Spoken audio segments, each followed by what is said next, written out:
Texas Lutheran University.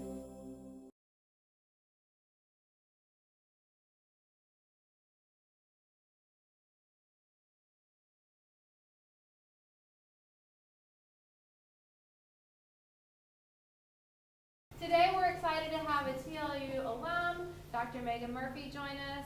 She graduated in 2003 with her Bachelor of Science in Molecular Biology and a chemistry minor. She'll tell you all about that in her seminar today. So let's welcome Great. Dr. Murphy. Thank you, Dr. Grove. Hello. First of all, I'd like to say thank you for such a nice welcome. I got to go out to lunch with a lot of the faculty who taught me when I was here at TLU, and it's just really nice to kind of be back in the classroom and get to talk to you guys. How many of you are freshmen? Okay. How many of you are seniors? Okay, excellent. How many of you seniors know what you're going to do in May? Excellent. All right, good. So that's exactly what I'm here to talk to you about. When I got to be a senior, I initially came to TLU with the idea that I was going to do occupational therapy. And at some point, I'm not entirely sure when this happened, I decided that I wasn't going to do that any longer. But I was still a molecular biology major and still passionate and loved science and kind of searching for what it is that I wanted to do for the rest of my life, right? So I'm going to kind of give you guys an idea of the path that I followed to get to where I am now, which is a clinical associate professor at SMU, where I teach anatomy and physiology and run a master's program. But then I'm also going to talk to you a little bit about that master's program that's more related to non-clinical careers in science and health, rather than med school or PT school or OT school or what have you. So, I guess I can do it like this, huh? Great. So there's me back in 1999 when I graduated from high school and decided that I was going to become a bulldog. I came from the big city of Houston, and my high school had about 5,000 students in it.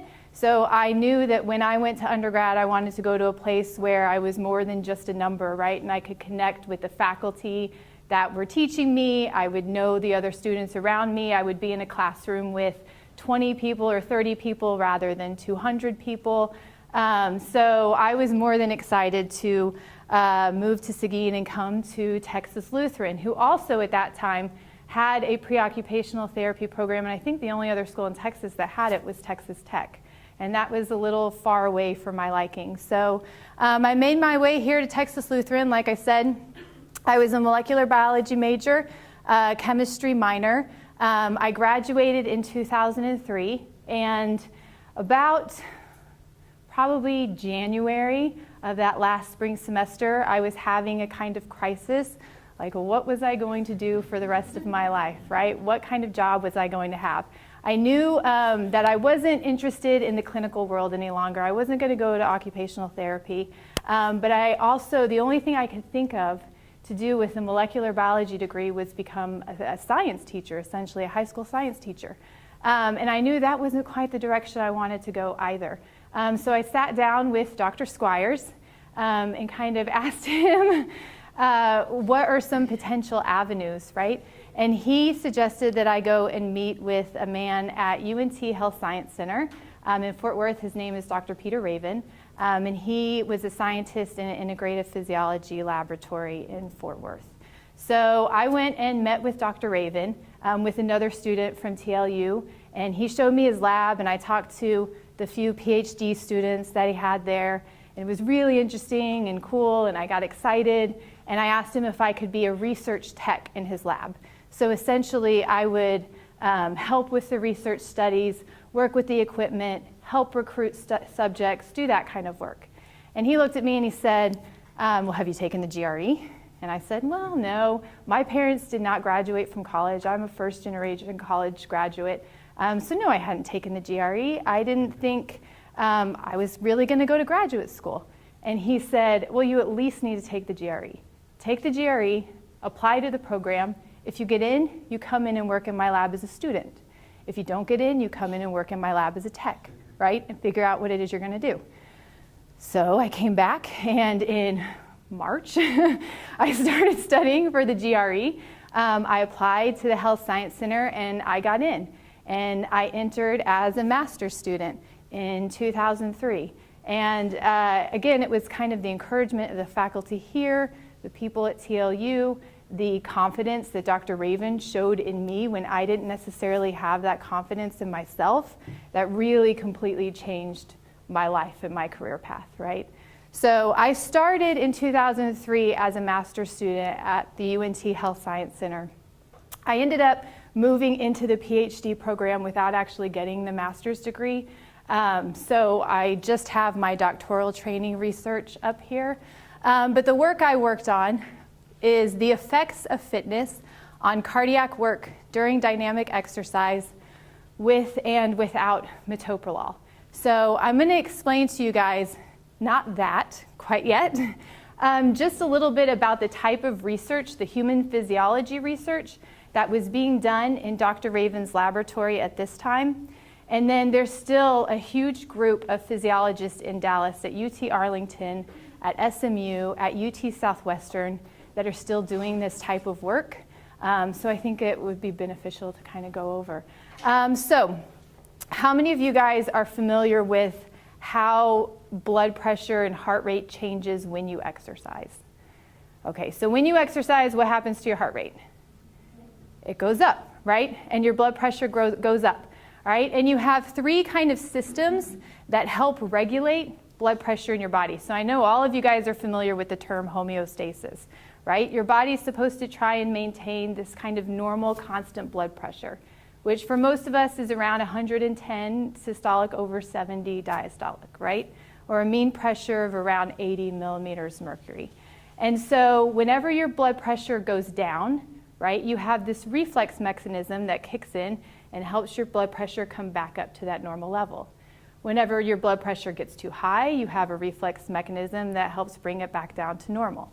And there are three factors that come into play here. The baroreflex, which is what we studied in Dr. Raven's lab, is the main one that controls blood pressure during homeostasis. So if you stand up, and if you did this right now, and then if you counted your heart rate while you were sitting here in the chair, and then you stood up and counted your heart rate again, you would see that your heart rate immediately goes up. All right, so what happens when you stand is the blood starts to pool in your lower limbs almost immediately.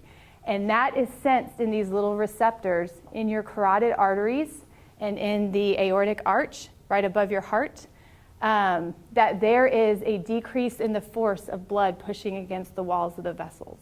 And so as a result, the carotid baroreceptors actually stop sending or send less information to your brainstem, which is where your cardiovascular control center is located, right? And when that information stops, you see an increase in sympathetic nerve activity to the heart that will increase heart rate, so your heart will beat faster. It will increase contractility, which is how hard the heart pushes out blood, right? And it will also increase, or actually decrease, diameter in your blood vessels, so your blood vessels start to get smaller, okay? And all of that helps raise your blood pressure right back up, okay? The same thing happens if your blood pressure gets too high. Those baroreceptors start sending a ton of information, saying blood pressure's too high, blood pressure's too high. And in the cardiovascular control center, you see sympathetic nerve activity go down. So heart rate goes down, the force of the heart pumping goes down, blood vessels get a little bit bigger, and your blood pressure comes back down. All right, so that's normal, that's at rest, right? So what did I tell you just happens at exercise to blood pressure? It goes up, that's right. Does that mean baroreceptors are broken? Right, hopefully not, that would be bad. So a lot of what Dr. Raven's lab was trying to do for the early 90s was figure out what was happening to this baroreflex when you were exercising and why it was allowing blood pressure to stay high for a long period of time. And that's kind of what they determined, is that the baroreceptor actually resets, so that when you exercise, it thinks that higher blood pressure is the new normal. And we'll actually see that now in some disease states, like people who have high blood pressure, chronic high blood pressure, their new normal is now high blood pressure, and they're working around that new point. And they're looking at it in other disease states too, like obesity and diabetes and those types of conditions. My work was more related to what was actually happening to the work of the heart. So in my doctoral work, I brought in elite athletes, elite cyclists, and they cycled on a bike, and I gave them a drug that blocked sympathetic action on their heart called metoprolol, which binds to the receptors on the heart so that they don't get that signal, and it keeps your heart rate low. So you have to try exercising, right? Well, your heart rate is kind of maintained at around 100, 110 beats per minute, which makes it really tough to exercise. So that's the work that I did there. This is some of the equipment that we used in the laboratory. So I'm not sure if any of you guys have seen what a human physiology lab looks like. It actually looks like this. Some of the newer ones nowadays are a little fancier. They have better plastics and whatnot. But it's really put together by PhD students. This whole back area here with all these wires that connected into the computer system and the neck pressure system had giant signs, "Do not touch." Because if we put one of those wires out of place, we had to call some PhD student who graduated 10 years ago to figure out exactly how to put things back together. So this was all created for the purpose of stimulating the baroreflex. So here you see this is a neck collar. It's called a neck pressure, neck suction collar, which is exactly what it does. It puts on neck pressure and neck suction. And I said those baroreceptors were located in your carotid arteries, right in your neck. And they're sensitive to changes in pressure. So what this collar does is it's got essentially vacuum tubes attached to it. So if you turn on a vacuum and hold it to the skin, right, on your arm, it'll pull your skin out, right? Well, if you put 3 of those vacuum tubes around your neck and you turn on that suction, it kind of pulls your neck, right? And that stimulates a decrease in blood pressure stimulus. So you have a person that's sitting in a chair, not doing anything, their blood pressure is not changing, right? You turn on this piece of equipment and immediately they think they've just stood up and their blood pressure is pulled in their legs. And you'll see their heart rate go up, you'll see sympathetic nerve activity go up, you'll see blood pressure go up, all those same measurements all change. The other thing you can do is apply pressure. So you actually blow out air onto the neck, and that stimulates a high blood pressure stimulus. And so you'll see heart rate come down, and nerve activity come down, and blood pressure come down. So it's pretty cool to see.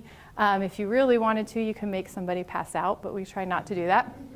This box back here that you can't see very well is much better at doing that. You actually stick people in it from the waist down and seal them in and bring the suction in so you pull the blood into their lower limb. And that's uncomfortable. All right. So here you also can see that we can do this while somebody is exercising.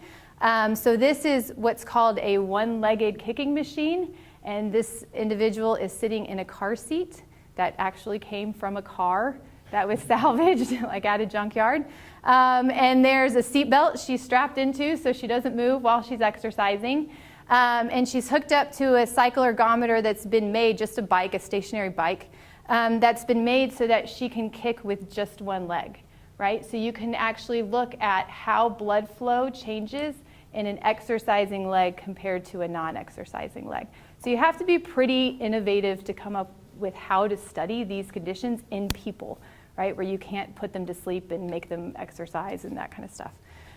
We also have, here's a little box on her knee that has an electrode that's like the size of an acupuncture needle that you can stick into the popliteal nerve and measure muscle sympathetic nerve activity, so you can actually see nerve activity change. He's got a femoral Doppler probe here, so it's the same kind of Doppler you use if you're doing like a pregnancy ultrasound. You can measure blood velocity going through the femoral artery, so you can see how blood flow changes when you're exercising and not exercising. And I think that's pretty much all the cool stuff in here. But that's kind of what the lab looked like when I did my PhD work. What are the things that I accomplished while I was doing my PhD? So this is the thing you need to think about if any of you are interested in going to graduate school. I do not do what I did and randomly happen upon somebody that happens to have a great laboratory and is doing great research and has a lot of PhD students. If you think that you might be interested in research, find somebody who's doing work that you love. I happen to love human physiology, and it worked out perfectly. You find a lab that's studying the stuff that you are interested in. And I think some of the other key things are that your mentor, the person you work with, is going to conferences. They're going and presenting their data in other places. They're willing to take graduate students with them. Did anyone here go to TACSM? All right, I saw a TLU team. I was rooting for you guys for the bowl team, yes. But I went and presented at TACSM. Dr. Raven was actually, maybe you heard the Raven lecture, was the founder of the Texas chapter of the American College of Sports Medicine. He was also the president of ACSM, I believe in the late 80s. Yeah. And so I presented at TACSM, I presented at national conferences, and at Experimental Biology, which is another national conference. And the great thing about presenting at conferences is, first, you get to meet a lot of other people that are doing similar work but slightly different to you, but like-minded individuals. And work at a lab can sometimes be slightly isolating. But the other thing is that you're seeing the research that's actually happening right now. Because the papers that you're reading is most often work that's been done a year, maybe 2 years ago, right? And what's being presented at these conferences is the stuff they're actually working on in their lab at that moment. So you can see kind of what's of interest in the moment, as well as meeting a lot of great people. Megan, yes, sir. Peter Snell? Peter Snell he's an Australian that held the world record for running the mile. I don't remember the year, in the 50s or 60s. Yeah, thank you. Early 60s, yeah. He ran, I can't remember the time, but anyway, he was a world record mile holder, won the Olympic gold medal, is famous in Australia. Every time he goes back, because Australia is a relatively small country, know who Peter Snell is. So yes, I've gotten to do some great work with some great people in Dallas. James Stray Gunderson is another individual. Ben Levine, we were talking about earlier, who runs the exercise for environmental medicine. And so I also got, this is another key thing, 6 publications from my PhD work. So that's the product of having other PhD students in the lab. So 2 of those publications were mine. That was my research focus. I did most of the work. I did the data analysis. I wrote the paper. But I also worked with 3 other individuals who were getting their PhDs. And every time they wrote a paper, I was helping that research. So I got on that publication as well. And publications are important because that's how you establish your credibility in the field. That's how somebody knows that you have experience and you know what you've been doing. And so the more you can kind of collaborate with other people and get on their projects and get on their publications, the better it looks. Remember, I'm a PhD student here when you're trying to find a job or what you're going to do next, all right? They know that you've actually been doing some work and working hard. I do this out of habit, so I'll just stick with it. My other accomplishment at UNT Health Science Center is my first daughter. So she looked like this when I graduated as a PhD student. Her birthday is tomorrow, and she's going to be 13. And when I told her that she was going to be in my presentation, she was horrified, but actually really pleased that I cared enough to show her picture. So, but another thing, you can have a family and still do this kind of work, right? You can continue with your life even though you're working hard. And then I should also say, when I graduated with my PhD, I couldn't do it without the rest of my family, without my parents, without my brother, without my husband, who is actually one of those elite athletes that I tested in my PhD work. Don't tell the ethical committee that, but that happened afterwards. But without them, I wouldn't have succeeded. It's really hard work. There are times when you don't know what you're going to do anymore. You've lost data, right? Like, I can tell you, there are certain times where you have somebody come in and exercise and you forget to hit record on the data analysis equipment, and they're in there for an hour working and you're not collecting any of their information, and you have to come back and ask them to come and do it again. That stuff can be really tough and stressful. And that's when you call your mother and say, maybe I shouldn't be doing this anymore. And she says, no, you put a lot of hard work into it, you can do it, keep going. So in good and bad times, they're always there. Whether it's your real family or close friends, you've got to have a support system if you're going to do this type of work, because it isn't easy. So after I did my PhD, that's not enough necessarily to go and run your own lab. As you come to find out, you still need to learn how to do research and really develop your own project your own experimental design, not use kind of what your mentor's research line is. So that's why you have what's called a postdoctoral fellowship. So I spent 4.5 years doing my PhD, and then I spent 3 years after that working in another laboratory doing a postdoctoral fellowship. So I was in my 30s before I got my first real job, right? I'm working in one lab after the next doing research. My project here, I worked with, my mentor was Dr. Scott Smith, who is now the Associate Dean at UT Southwestern School of Health Professions. And we worked in the Weinberger laboratory that was run by Dr. Jerry Mitchell, who I'm not sure, is anybody here familiar with the Dallas bed rest study? Okay, I know you are. It is a seminal physiology paper where they had these 5 gentlemen come in and lay on bed rest for 3 weeks. So you're essentially in bed, you could not move, even to go to the restroom. And then they did all kinds of measures on their cardiovascular system, and they found that pretty much laying in bed for that amount of time is the worst thing that you can do for your heart. And they actually even were able to bring those guys back 30 years later, the same 5 guys, and test them to see how their cardiovascular system had changed after 30 years of aging. And they found that 3 weeks of bed rest was worse for their heart than 30 years of aging.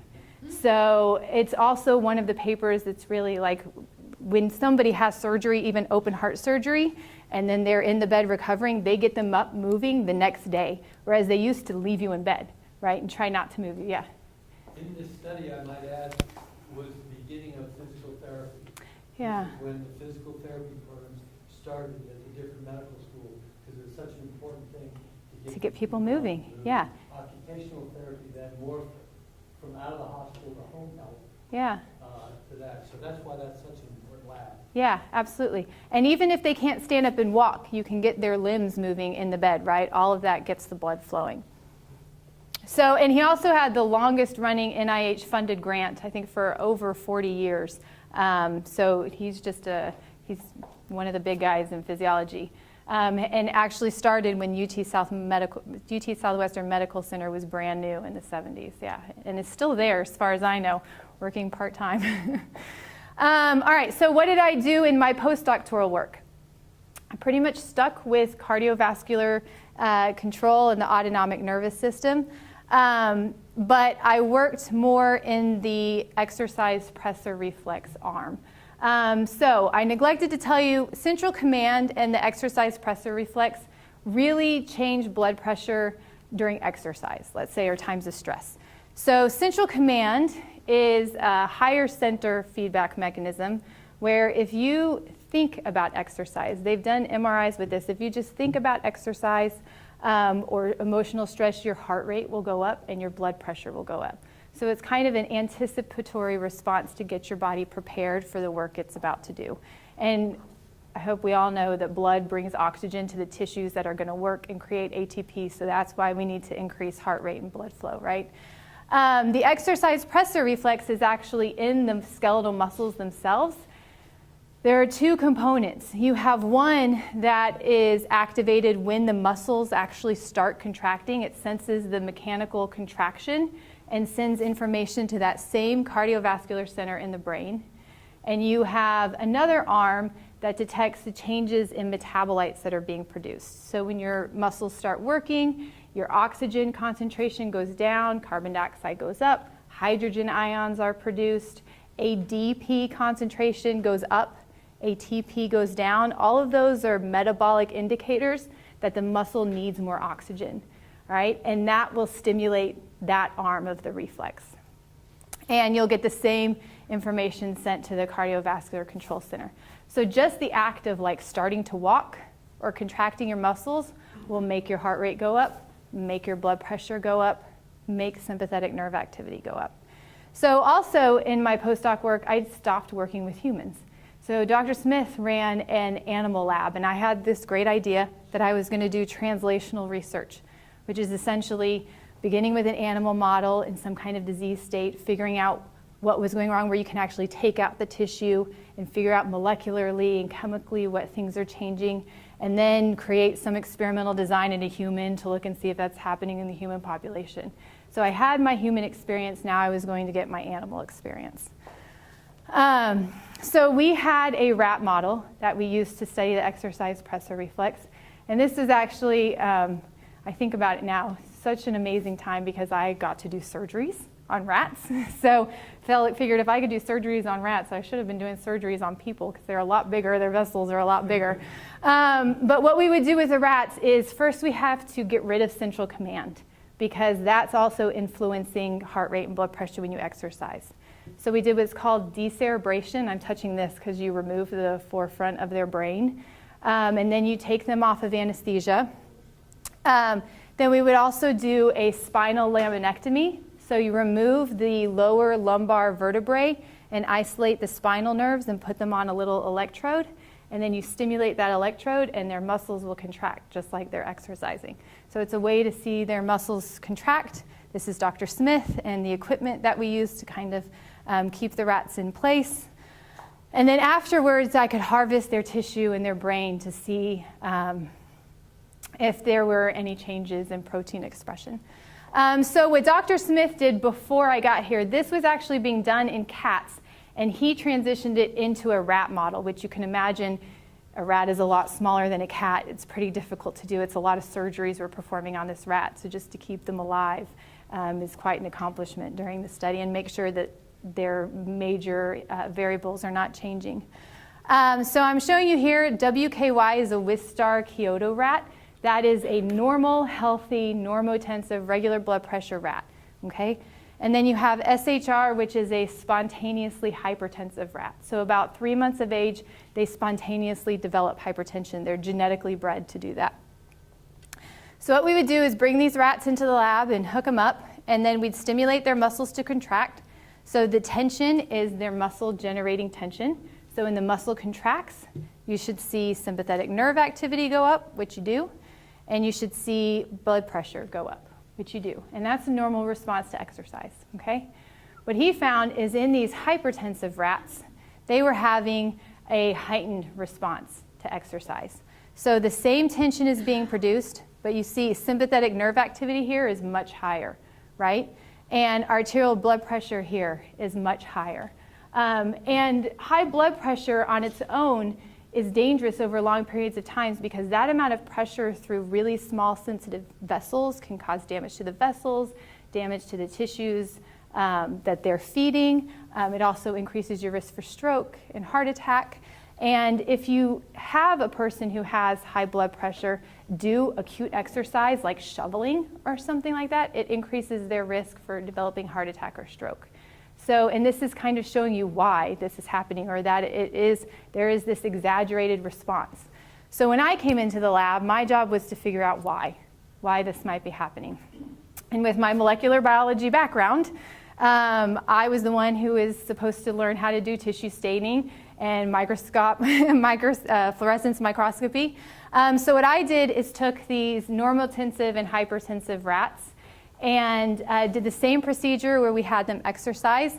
And you can see here, this is the staining. So these little bright, and it's not a high magnification so we could fit it on the graph. But these bright little dots are neurons that are showing protein expression. So what I asked is, there is a protein called nitric oxide synthase that helps produce nitric oxide. In your blood vessels, does anybody know what nitric oxide does in your blood vessels? All right, it causes them to dilate and they get a little bit bigger. In the brain, it acts differently. So you have neuronal nitric oxide that inhibits sympathetic nerve activity or inhibits other neurons. So my hypothesis was that in these hypertensive rats, maybe they didn't make enough nitric oxide synthase. Maybe for some reason that production was being inhibited or downregulated, right? And so we did the same procedure, and then we would take the rats and harvest their brain tissue, that area of the brainstem where the cardiovascular control center is located, and then we would stain it for neuronal nitric oxide synthase. And what we found was exactly that. These are our normal blood pressure rats, right? These are our high blood pressure rats.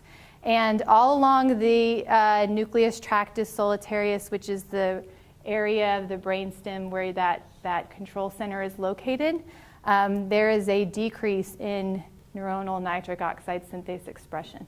So potentially, we couldn't measure nitric oxide itself, but potentially they are not producing enough of that inhibitory response, and so sympathetic nerve activity is allowed to get higher than it's supposed to, okay? So that's it, thank you. That's the main work that I did in my postdoc. I spent 3 years there. I got 9 applications. This is with a Ph.D. student, Anna Leal, I worked with in the lab, who's now in Georgia as an assistant professor. I got 3 first author publications and a book chapter. I presented 7 abstracts. Again, those are the main 2 national conferences for physiology, ACSM, and experimental biology. But the other thing that I did is I started realizing probably halfway into my postdoc that I love science, but research was not the only thing that I wanted to do any longer.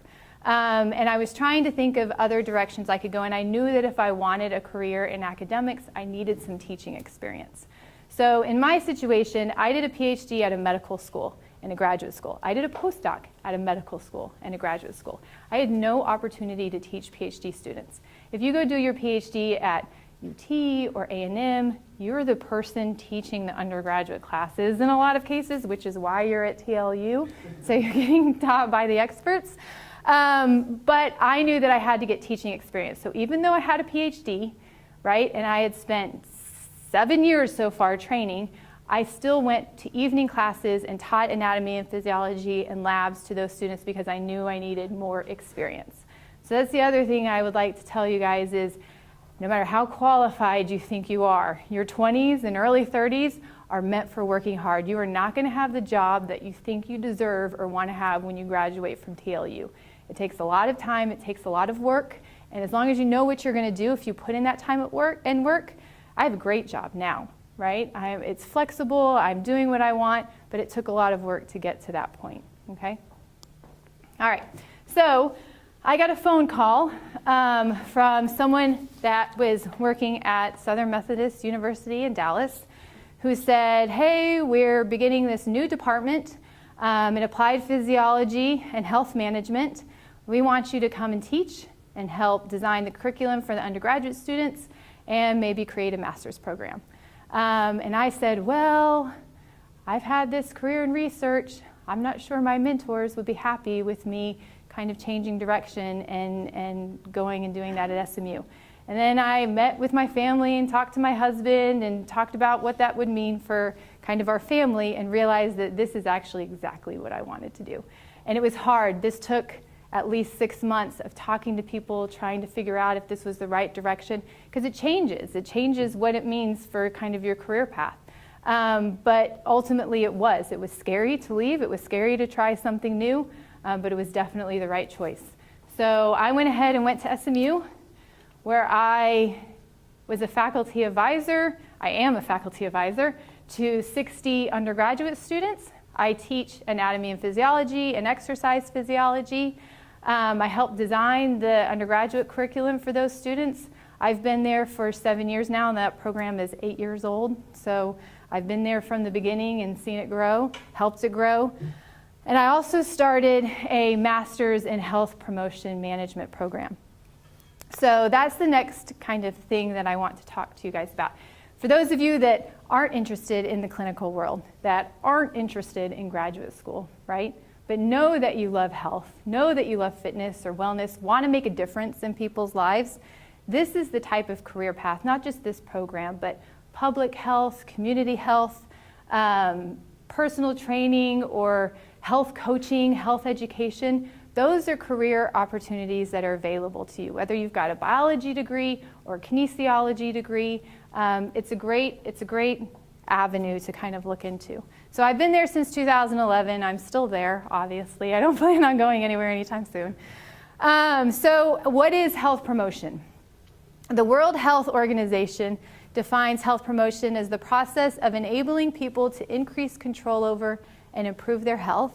And it moves beyond individual behavior and leans more towards social and environmental interventions. So this can be things from looking at urban design, right, and finding places where you can increase the size of sidewalks so that people can walk from one place to the next instead of having to get into a car and drive everywhere, which will increase physical activity and decrease obesity, hopefully on a large scale, right? This can be implementing nutrition programs in schools or removing soft drinks from vending machines, right? Just kind of ways that you can help people be healthier without them necessarily having to do a lot on their own. It can also be developing programs and plans to decrease obesity, increase fitness, decrease health insurance costs for companies, for communities, okay? So there's a lot of different avenues that you can do with health promotion. Chronic disease costs the United States more than $1 trillion annually. Healthcare costs are going up every year. We have a big baby boomer generation that is getting older, and our younger population is not really very healthy. So chronic conditions are expected to continue to rise. And most of that cost is placed on either the employers, who, if you're a large company, you actually pay for your employees' healthcare costs. You are kind of their insurance company. Or the employees themselves end up having to foot the cost of that bill, and it will bankrupt a lot of individuals. So as a result, health management and health prevention, that industry is increasing at a rate of 17% in the next 10 years, which is well above the national average for most job industries. So just like nursing careers are skyrocketing and you need more doctors, that's the clinical side of things. This is not that. This is the non-clinical side of things. These are people running the hospital. These are people developing the intervention programs. These are your public health and community health individuals. Those areas are growing as well. What this means is if you choose this type of career, you will get a job, hopefully, but you should, because there's plenty of jobs available. 87% of companies offer a wellness management service to their employees. So most large companies are now offering some type of program to help reduce healthcare costs and get their employees to be more fit, to not be absent as much because they're feeling sick, to increase productivity, because if you're more fit, if you're more healthy, you're not as tired all the time. So all of these kind of health benefits employers are tapping into and saying, maybe I'm increasing the quality of life for my employees, and my employees are going to want to stay with my company for a longer period of time, and that's better for me because I don't have to train a lot of new people. And it's really just kind of better for everyone as a whole. So what we did at SMU, what I and my chair did, we are lucky enough to be in the city of Dallas, right in the middle of Dallas, where there are plenty of companies like this, corporate wellness companies, corporations that have wellness programs within them, or companies that actually design these intervention programs and try to sell them to companies or communities.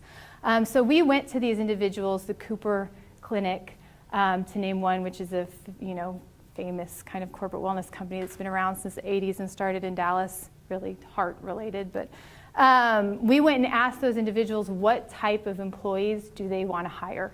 Basically, what does your ideal employee look like? Because there are plenty of schools that are public health schools or health science schools that are giving you this kind of health promotion training. And what each of these, and we didn't want to create a program that was already being done at Texas Women's or UTA or the Health Science Center, UNT Health Science Center, where they have a public health school. And what every single one of these people said was, we want somebody who understands health, who understands wellness, who understands disease management, what diseases are affecting the populations, how you can try and prevent those diseases, right? Who are invested in the individual, and somebody who has business and management skills. Because a lot of the people that were making money in these companies, and account managers and program directors and what have you, were people with MBA degrees, not people with science degrees. And they're getting increasingly frustrated with the MBA people because they don't actually understand the wellness and the disease management behind it. But the science people don't have the management skills to run programs and projects and departments. So what they said is, our ideal person would have both of these skills. And we went, oh, well, SMU is best known for their business school. All right, so the Cox School of Business is the biggest brand at SMU. Their full-time MBA program is ranked number 31 in the United States. Their professional MBA program is ranked number 7. Their executive MBA program is ranked number 3 in the world. And so we went to the dean at the Cox School at SMU and said, hey, we have this great idea. Our Department of Applied Physiology and Wellness wants to offer this health promotion-based master's program, but we want to add a business component to it. We don't want to create our own business classes because you guys are already doing it better than anybody else. Can our students take your business classes? And they said, of course, absolutely. So we created a program that merges both the business and the science of health promotion. It took a few years to do this. I haven't been there for that long. So our first cohort just started this fall of 2017. There were 5 of them. One of them is not there. I am not a student in the program. He just wasn't there for orientation. So we have 5 students that started in the fall of 2017. I can't show you any data of where they've gotten jobs because they're in the throes of it right now. They're in their 2nd semester, and it's a 2-year program. It's all evening classes, so you can work while you go to school. But I will say we have partnered with some great companies around Dallas. All of these are corporate wellness or community health. Texas Health Resources is a giant hospital system that's helping us kind of create our curriculum, develop the program, offer internships to these students, which is part of the program as well. So we really have the support of Dallas, which is great. And then even though we only have 5 students so far, and we're really only 7-8 months into the program, those students have already received a lot of accommodations. So one of our students is a Military Service Initiative Fellow, so he's analyzing veteran data to see how healthcare costs are, what the healthcare costs projected for veterans are that are now experiencing largely PTSD is what he's focusing on and how that will change healthcare costs. We have students that have received Women in Graduate Program Scholarship Award.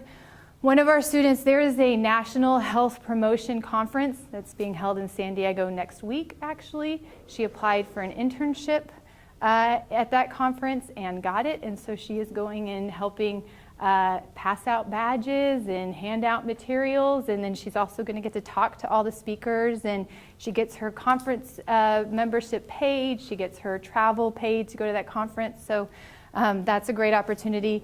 We have a few students who are doing graduate assistantships, which basically means they get paid for doing work at SMU, and that helps them pay their tuition.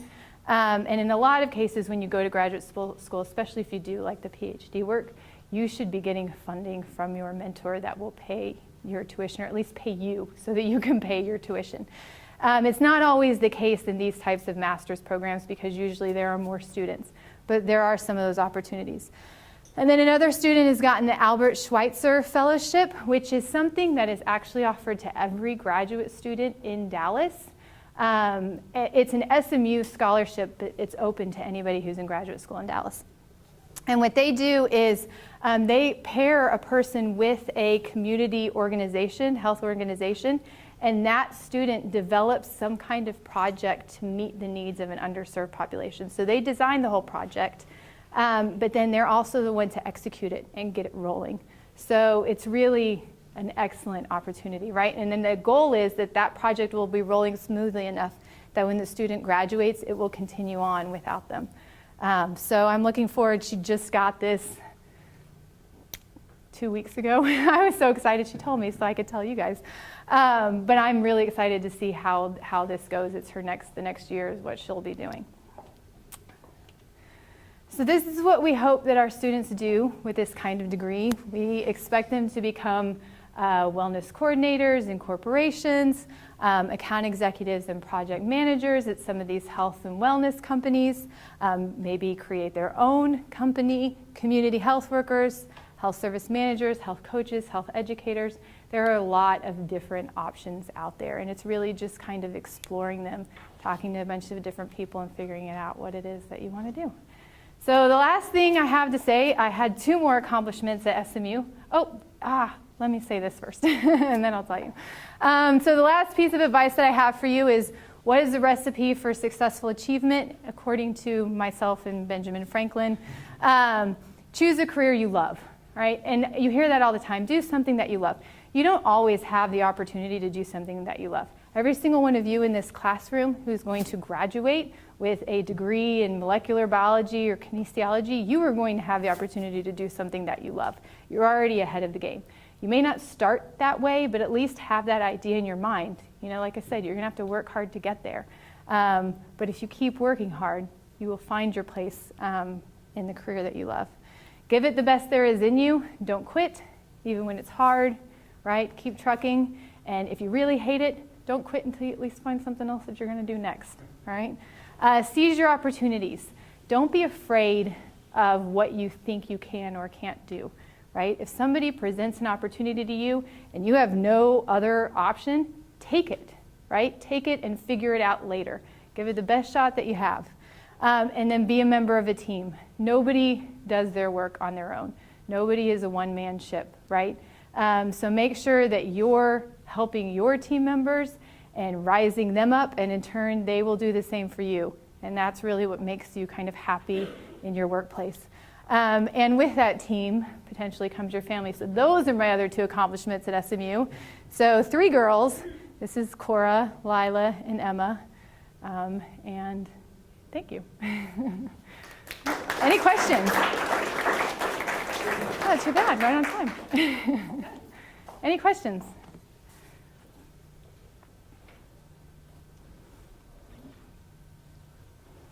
Do you ever miss research? Oh, yes, I do. I'm glad that you asked me that. So I do miss research. And I am lucky enough, and this again is a small world in Dallas. Our department's actually quite small. I work with 2 professors who do a lot of research. Dr. Davis is one of them, who came from the IEM where Ben Levine works. He studied under Craig Crandall and works with patients who have multiple sclerosis and temperature regulation. And then actually the person whose office is next to mine, Dr. Perkayesta, also came from Dr. Raven's lab, actually a year after me, and I recruited her for that job. And she does concussion research and brain blood flow, and I am on her papers, and I am helping her with her research. So I still have the ability to be involved without being the person that's responsible for getting funding. Yeah, yes? I'm curious, this is a master's program. Is this the only type of program like this in the country? It's not, actually. So American University has a program similar to this that we kind of modeled ours after. And there are some public health schools that have management components to them, but it's in a public health degree.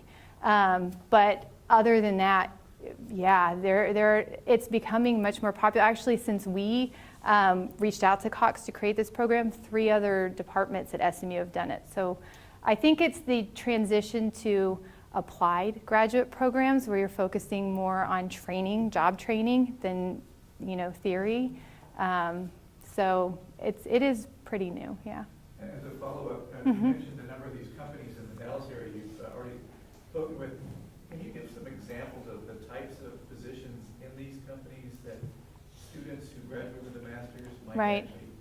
Are you good at broad categories? Right. Specific ideas about what types of jobs these might be? Yes, so I can. I think ideally the job, and you can start from the beginning to the end. So there's some positions in this company that's just data analysis, right? Like you have to actually measure whether these interventions or programs are working and crunch those numbers and see if they're being effective. You can be on the program design, so you're actually helping develop what intervention is best. So let's say I'm working for Viveri, which is a place that creates a corporate wellness program for a company, right? They will go to a company like Apple, let's say, and say, okay, so many of your employees are type 1 or type 2 diabetics, right? What intervention can we create that would help lower the risk of type 2 diabetes, that would help reduce your healthcare costs? And then there are people that are creating that kind of program.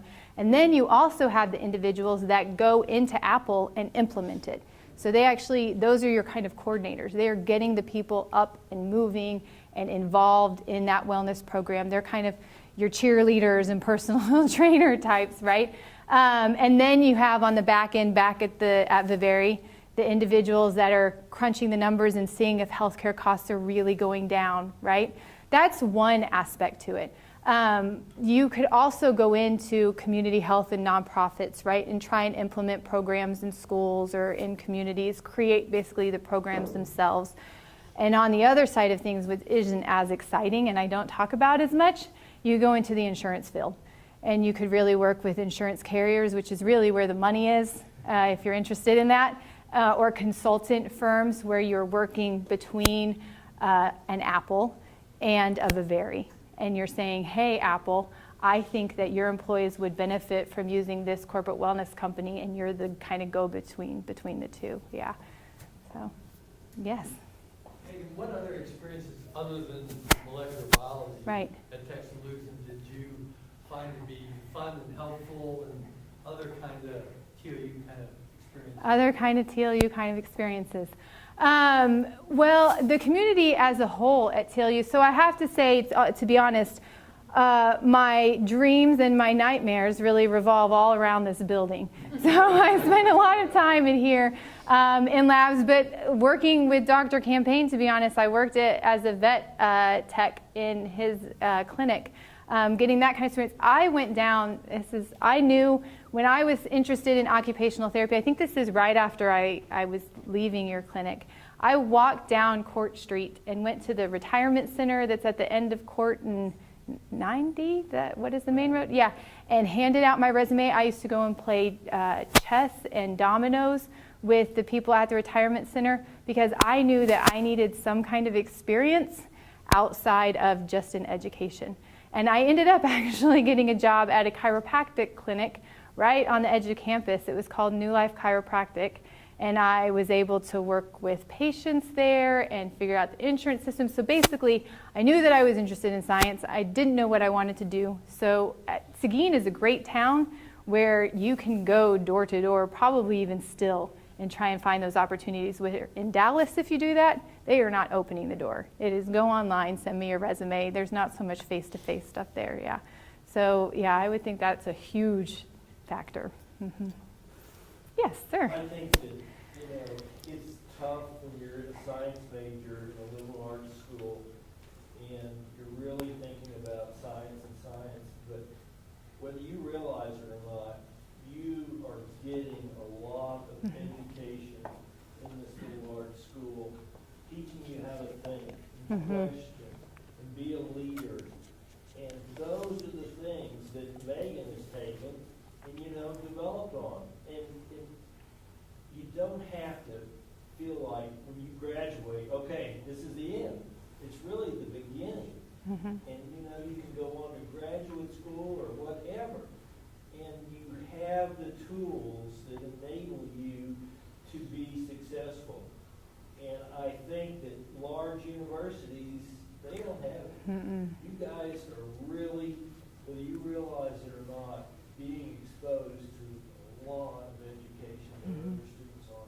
Well, I love that you made that point too. It's something you don't necessarily get at large universities, which is why I love SMU, because it's the same style environment. It's the small number of students, and I take what I learned here, where I'm actually interacting with my students one-on-one, tutoring with them, I'm not sending them off to a TA, and because that was so important in my development. Yeah, absolutely.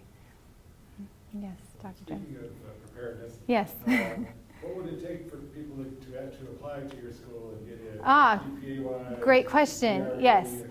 So our recommended, we will look at any application. Our recommended GPA is 3.0. GRE scores that we look at are around 148 to 150, but let's say that you have an over 3.0 GPA and a lower GRE score. I will talk to you, call you, interview you, look at your essays to try to determine. Some people don't test well, some people test very well and have low GPAs. So it's really, especially at this point since we're growing, an individual kind of based process. So you do have to take the GRE.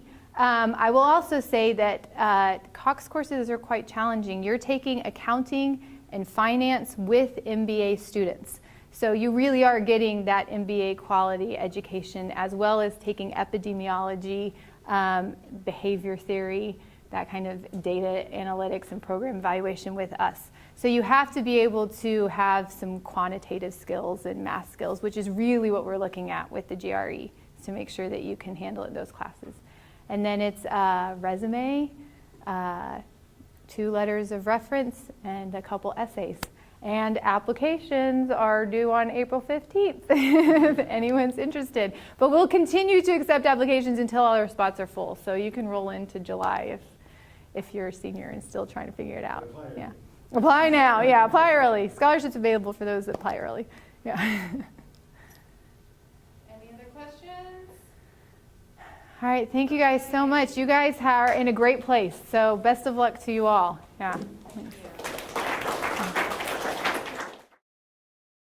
For more information, please visit tlu.edu.